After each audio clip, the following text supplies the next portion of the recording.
नमस्कार बच्चों, एडुविला point channel में आपका स्वागत है। आज हम करने जा रहे हैं कक्षा 10 के सामाजिक विज्ञान भूगोल की वर्कशीट नंबर 4।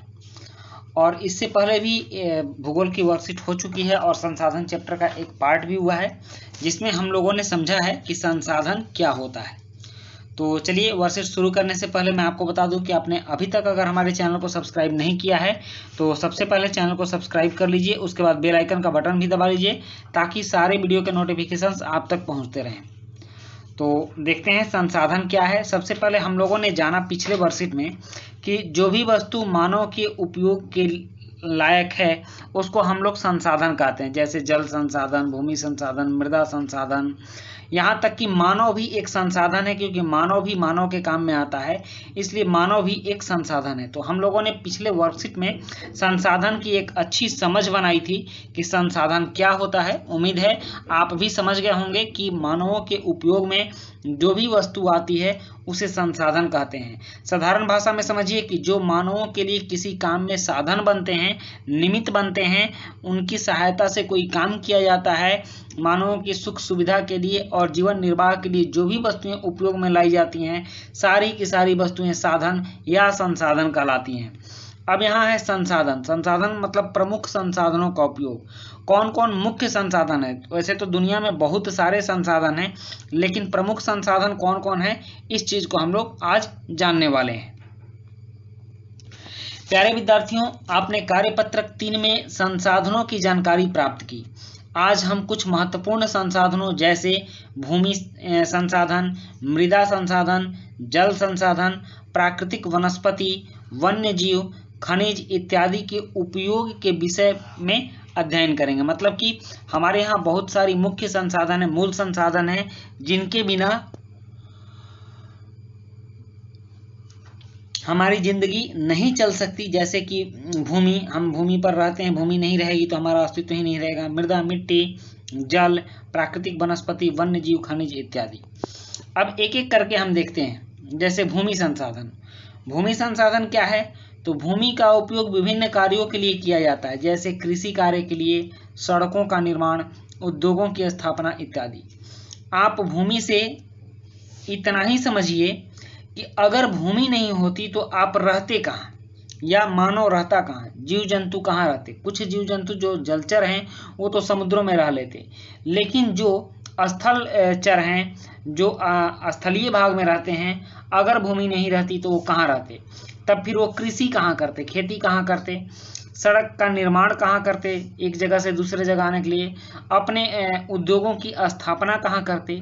मतलब ये कि अगर भूमि नहीं रहे तो हमारे लिए जीवन की कल्पना मुश्किल है। भूमि है तभी हम हैं, इसलिए भूमि संसाधन मानवों के लिए बहुत ही महत्वपूर्ण संसाधन है। उसके बाद है मृदा संसाधन। मृदा अर्थात मिट्टी। मिट्टी अत्यंत ही महत्वपूर्ण संसाधन है। मिट्टी क्या है? बहुत ही महत्वपूर्ण संसाधन है। सभी प्रकार के पौधों का विकास मृदा में ही होता है। जितने भी पौधे देखते हैं उन सब का विकास मृदा में होता है, मिट्टी में होता है, जिससे जीवों को पोषण प्राप्त होता है। मतलब कि उनके लिए पौष्टिक तत्व प्राप्त होते हैं। मिट्टी से हम लोग खनिज लवण, मिनरल्स वगैरह प्राप्त करते हैं। जीव जंतु और पेड़ पौधे भी मिट्टी से खनिज लवण और मिनरल्स प्राप्त करते हैं और वो फिर भोजन बनाते हैं। उन भोजनों को हम लोग ग्रहण करते हैं। मतलब किसी न किसी तरीका से हम लोग मिट्टी पर निर्भर है, मृदा पर निर्भर है। मतलब मृदा के बिना भी जीवन की कल्पना नहीं की जा सकती है। उसके बाद है जल। जल के बिना जीवन की कल्पना नहीं की जा सकती है। आपको पता होना चाहिए कि हमारे शरीर में ही 70% हिस्सेदारी जल की होती है। यह तो इंटरनल बात हुई कि हमारे शरीर के अंदर होती है, लेकिन बाहर से भी हमें जल की आवश्यकता पड़ती है। जैसे कि भोजन पकाने के लिए अगर जल नहीं रहेगा तो हम भोजन कैसे पकाएंगे। दूसरी बात, हमें अगर प्यास लगेगी तो हम क्या पिएंगे। आप देखते हैं कि कभी कभी हम लोग वैसे जगह पर गर्मी के दिनों में चले जाते हैं जहां पानी कम मिलता है और खोजने पर भी पानी की उपलब्धता नहीं होती, तो 1-2 घंटे की गर्मी में ही हमारी क्या हालत हो जाती है। प्यास के मारे हमारे कंठ सूखने लगते हैं, यहाँ तक कि हम किसी भी तरह का पानी पी लेते हैं। तो उसी तरह पीने के लिए अगर जल नहीं रहा तो हम कल्पना ही नहीं कर सकते हैं कि मानव जिंदा भी रहेगा, क्योंकि आपने डिहाइड्रेशन बीमारी सुना होगा जिसमें शरीर में जल की कमी हो जाती है। तो शरीर में जल की कमी होने के बाद फिर बचना मुश्किल हो जाता है। किसी भी तरह शरीर में जल की आपूर्ति आवश्यक होती है, तो बिना जल के मानव जीवन असंभव है। कपड़ों की सफाई हम कैसे करेंगे? बिना जल के कपड़ों की सफाई नहीं हो सकती है। उद्योगों इत्यादि में उपयोग में लाई जाती है। मतलब कि हम बिना जल के जीवन की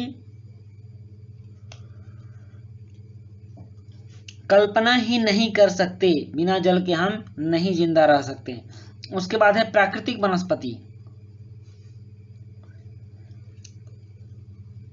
प्राकृतिक वनस्पति का मतलब हुआ वनस्पतियां, मतलब पेड़ पौधे। वनस्पतियां अर्थात पौधे हमारे लिए बहुमूल्य संसाधन है। पौधे हमें लकड़ी प्रदान करते हैं, प्राणियों को आश्रय देते हैं, मतलब कि जीव जंतु पक्षी वगैरह पौधों पर अपना घोंसला बनाकर रहते हैं, तो आश्रय हुआ उनका।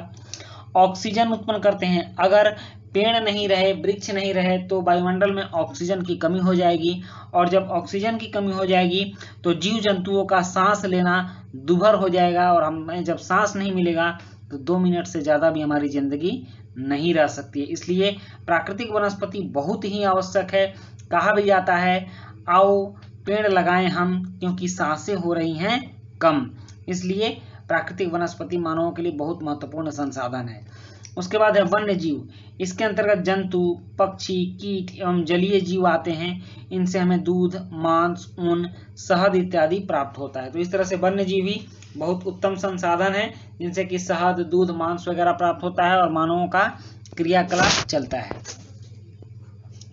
उसके बाद एक महत्वपूर्ण संसाधन है आज के आधुनिक समय में खनिज संसाधन। खनिज जैसे खानों से जो निकाला जाता है, जो खदान से मिट्टी को खोद कर निकाला जाता है, उसको खनिज कहते हैं। जैसे कोयला, लोहा, एल्युमिनियम,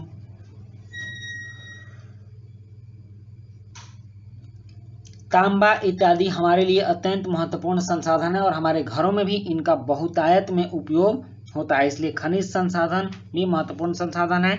आप अपने घर में नज़र दौड़ाएंगे तो बहुत सारे खनिज की वस्तुएं आपको घरों में मिल जाएंगी। अब है कुछ प्रश्न दिए गए, यहाँ 3 प्रश्न दिए गए हैं। पहला प्रश्न है जल हमारे जीवन के लिए कैसे महत्वपूर्ण है, और दूसरा प्रश्न है किन्हीं 5 प्राकृतिक वनस्पतियों एवं 5 वन्य प्राणियों के नाम लिखिए। तीसरा प्रश्न है अपने घर में प्रयोग होने वाले कुछ खनिजों का नाम लिखिए। तो चलिए अब हम इन प्रश्नों के उत्तर करते हैं। प्रश्न 1, जल हमारे जीवन के लिए कैसे महत्वपूर्ण है? तो इसका उत्तर है जल का उपयोग हमारे जीवन में बहुत जगह पर होता है। जैसे यह हमारे लिए खाना पकाने के काम आता है, पीने के काम आता है, कपड़ों की सफाई करते हैं, और उद्योगों में भी इसका उपयोग किया जाता है। इसलिए यह हमारे लिए बहुत महत्वपूर्ण है। प्रश्न 2 है किन्हीं 5 प्राकृतिक वनस्पतियों एवं 5 अन्य प्राणियों के नाम लिखिए। तो इसका उत्तर है 5 प्राकृतिक वनस्पतियां बांस, आम, शीशम, पीपल, देवदार, और 5 वन्य प्राणी बाघ, शेर, चीता, हाथी, लोमड़ी, 5 ये हो गए। और प्रश्न 3 है कि अपने घर में प्रयोग होने वाले कुछ खनिजों के नाम लिखिए। तो हमारे घर में प्रयोग होने वाले कुछ खनिज निम्न हैं: लोहा, एल्युमिनियम, तांबा, सोना, चांदी इत्यादि। तो बच्चों ये थी हमारी आज की वर्कशीट, और आज की वर्कशीट में हम लोगों ने कुछ मुख्य संसाधनों के बारे में जाना, और उम्मीद है कि आपको अच्छी समझ आई होगी। तो इसी के साथ मिलते हैं नेक्स्ट वर्कशीट में। Thank you.